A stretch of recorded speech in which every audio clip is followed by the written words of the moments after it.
con gusto a Ciro Murayama, ex consejero en el Consejo General del Instituto Nacional Electoral, además de columnista y analista político. Gracias por estar aquí. Al contrario, gracias por la invitación.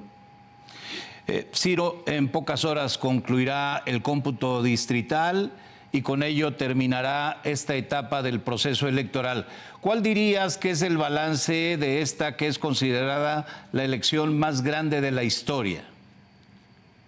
Bueno, yo creo que dos de las características básicas de la elección son las siguientes. Primero, que a pesar de la inseguridad que se vive en el país y de los temores que había por esta plaga, el domingo tuvimos una jornada electoral caracterizada por la libertad con la que la gente pudo acudir a las urnas. El INE y su estructura profesional en el territorio hicieron un trabajo muy bueno para que en mancuerna con la ciudadanía se instalara prácticamente la totalidad de las 170,000 casillas y acabara votando, pues ya vimos 60 millones de mexicanos. Yo creo que eso es lo más valioso. Los votos se contaron bien, con precisión. Y por el otro lado, no podemos dejar de reconocer que se trató de una elección muy dispareja en términos de la contienda, con una intromisión abusiva desde la presidencia de la República a lo largo de toda la campaña e incluso antes. Y entonces, pues así tenemos una elección que fue dispareja, que no tuvo el principio de equidad que se prevé en la norma, pero la gente pues finalmente votó en secreto y en libertad, y yo soy de la opinión que el bien jurídico a tutelar en toda elección es el sufragio libre, y ese se expresó venturosamente. Usuarios en redes sociales han mencionado indicios de fraude con base en irregularidades supuestamente detectadas en actas y casillas. Sé que le has dado seguimiento a la conversación en redes. Te pregunto, ¿hay motivos reales para esas suposiciones?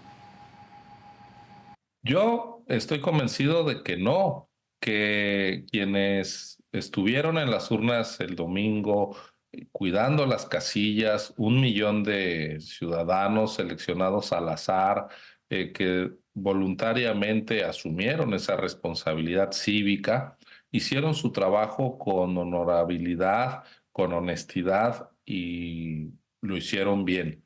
Ahora, estaban también vigilados por los representantes de los partidos políticos, y esas actas que llenaron de su puño y letra son las que se están revisando o se han revisado en los últimos días en los cómputos distritales. Y si hay cualquier duda, se procede al recuento total de votos. Eso ya se permite en nuestra legislación, así se está haciendo. Y yo más bien lo que veo son conductas de algunos actores políticos muy irresponsables, acusando de fraudes y de irregularidades donde no la hay. Y luego, pues también un enorme desconcierto de quien esperaba otro resultado, y ante pues la contundencia de algunos de los datos dice, pues esto nada más se explica por fraude, pero no es así. A mí me da cierto déjà vu, es decir, me recuerda mucho lo que pasó en 2006, cuando los seguidores de López Obrador, al ver que no ganaron, dijeron, pues esto es fraude. El discurso de hace unos días de Marco Cortés, dirigente del PAN, diciendo que había irregularidades en el PREP, es muy parecido al que hizo López Obrador en 2006, igual de irresponsable e igual de absurdo, porque el PREP, como su nombre lo indica, es un programa de resultados electorales preliminares que no tiene consecuencias jurídicas, y sería pues un disparate hacer alguna alteración del PREP si con eso pues no estás manipulando, no estás consiguiendo tener algún efecto sobre los resultados oficiales finales. Entonces, pues yo creo que es parte de una narrativa carente de autocrítica, que busca distraer la atención y que, por cierto, implica que se pierda de vista un problema que sí hay, que es el riesgo de una sobrerepresentación de la coalición del gobierno en la Cámara de Diputados, que no consiguió en las urnas. Ahora que estás hablando de esto, en una democracia los equilibrios son no solo deseables, sino imprescindibles. Ha habido preocupación por la integración del Congreso. Se habla con mucha preocupación de esta sobrerepresentación a la que estabas haciendo referencia, Ciro. La Constitución señala que no puede haber una diferencia entre el porcentaje de votos y el porcentaje de asientos de más de 8%. La coalición que encabeza Morena tuvo el 54.1% de los votos en las urnas. Y sin embargo, la secretaria de Gobernación, saltándose al INE, metiéndose en unas tareas que no le corresponden al gobierno, sino al INE, que es una institución electoral autónoma e independiente, la secretaria de Gobernación ya dijo que les tocaba el 74% de los diputados. Ah, caray, pasan del 54% de los votos al 74% de los diputados, se están autoconfiriendo una supermayoría calificada que las urnas, que el voto popular no le dieron. Esa es una pretensión autoritaria, pero además claramente anticonstitucional, por arriba del límite del 8% que establece la Carta Magna.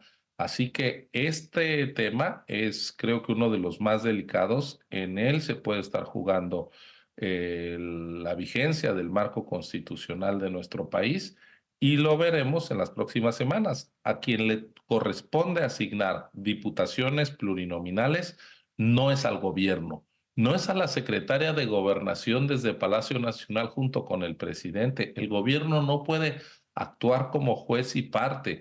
El gobierno no puede suplantar al INE. A quien le toca es al Instituto Nacional Electoral una vez que se hayan desahogado todas las impugnaciones sobre la votación del domingo. Ahora que acaban los cómputos, todas las dudas de los partidos y se quejan porque en una casilla hubo propaganda de los adversarios, si en la mesa directiva de la casilla hubo alguna persona que no fuera de la sección electoral, lo que gustes y mande. Puede haber cientos de impugnaciones. Bueno, todos esos juicios tienen que ser resueltos por el Tribunal Electoral y ya que quede claro cuál fue la votación de cada partido, entonces se hace la distribución de los plurinominales que depende justamente del voto ciudadano. A veces hay quien dice, es que los plurinominales no los elige nadie. No, los elegimos siempre que cruzamos la boleta de diputados. Nuestro voto aplica para los dos principios constitucionales a través de los cuales se conforma la Cámara de Diputados: mayoría relativa, la diputación de nuestro distrito, y la vía de representación proporcional. Entonces, ya que queden bien contados todos los votos, el INE, y firmes los números, el INE tiene que hacer la distribución de los 200 plurinominales, cuidando que no se dé la sobrerepresentación del 8%, y eso se hará durante el mes de agosto para que el 1 de septiembre tome posesión la próxima legislatura del Congreso de la Unión. Sí, la actuación indebida de Luisa María Alcalde, 2 días consecutivos en la mañanera, dando datos como si fuera la vocera del INE, pues nos llevó 30 años atrás, cuando Gobernación organizaba y calificaba las elecciones, lo cual no ocurre hace mucho tiempo, afortunadamente. Pero más allá del oportunismo mediático del presidente y su secretaria, Ciro Murayama, ¿existe el riesgo real de una sobrerepresentación? Un riesgo porque hay quien está diciendo que en realidad ese límite constitucional solo le aplica a los partidos, pero no a las coaliciones. Es una lectura acomodaticia para darle la vuelta a la Carta Magna. Y déjame decirte, Guillermo, que en 1996, cuando se estableció ese tope, ese límite a la sobrerepresentación, era muy claro que era por partido y coalición también, porque el COFIPE, ¿te acuerdas? El Código Federal de Instituciones y Procedimientos Electorales, decía con toda claridad, a los partidos de una coalición se les asignarán los diputados de representación proporcional como si se tratara de un solo partido. Es decir, la Constitución se refiere a partidos y coaliciones. Luego, la ley secundaria, la ley electoral, cambió para permitir que se pudiera identificar bien cuál era el voto que tenía cada partido integrante de una coalición y se separaron en la boleta. ¿Te acuerdas que antes iban juntos en el emblema? Y eso permitía que se trasladaran votos entre ellos, lo que se llamó la cláusula de la vida eterna, y que nunca perdieran el registro aunque la gente no votara por ellos. Bueno, para saber cuántos votos tiene cada partido, y por eso desapareció el Partido Encuentro Social en 2018, a pesar de ir en coalición con Morena y ganar López Obrador la elección, o ahora mismo en 2024 estamos viendo que pues, el PRD, a pesar de ir en la coalición del PAN y el PRI, pues no llegó al 3% y va a perder su registro. Pero ese cambio para identificar el voto por partido en la boleta, cuando se hizo esa reforma, nunca se dijo, y ahora las coaliciones pueden vulnerar la Constitución. Jamás se dijo eso. Ese no fue el espíritu del legislador ni del constituyente. Es una lectura a modo para favorecer, darle la vuelta a ese techo del 8% constitucional. Y yo invito a cualquier líder de Morena o de los apoyadores del gobierno o a la persona que así lo desee, a que nos muestre alguna exposición de motivos de reforma electoral donde se dijo de ahora en adelante a las coaliciones no les aplica el límite del 8%. Nunca lo hizo el legislador. La determinación de hacer valer la igualdad del voto ciudadano que quedó en la Constitución de 1900, desde 1996 no ha sido removida.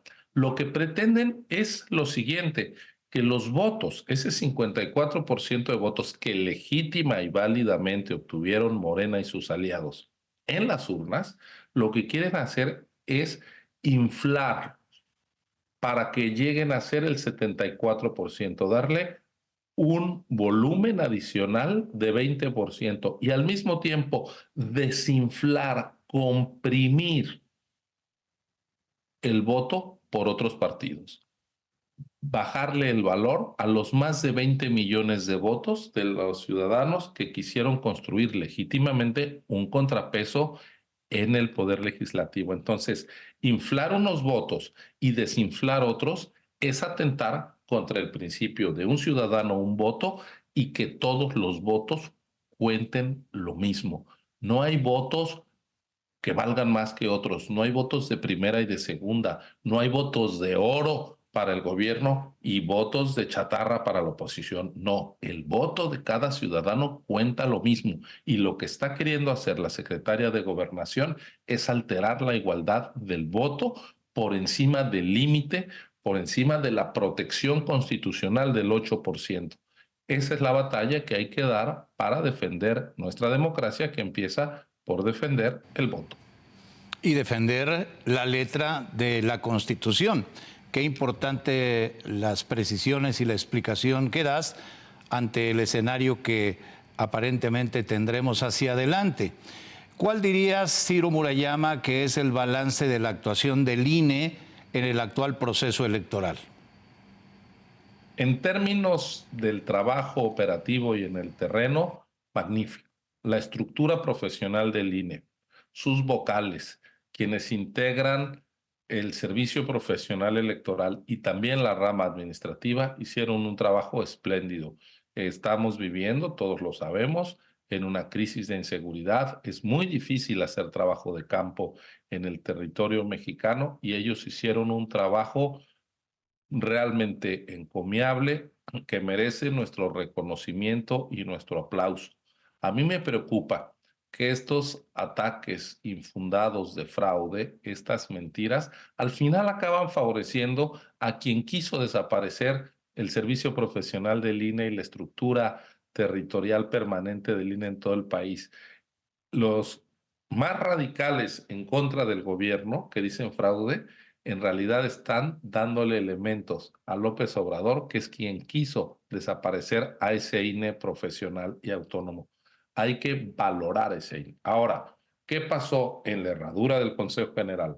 ¿Cómo estuvo el arbitraje?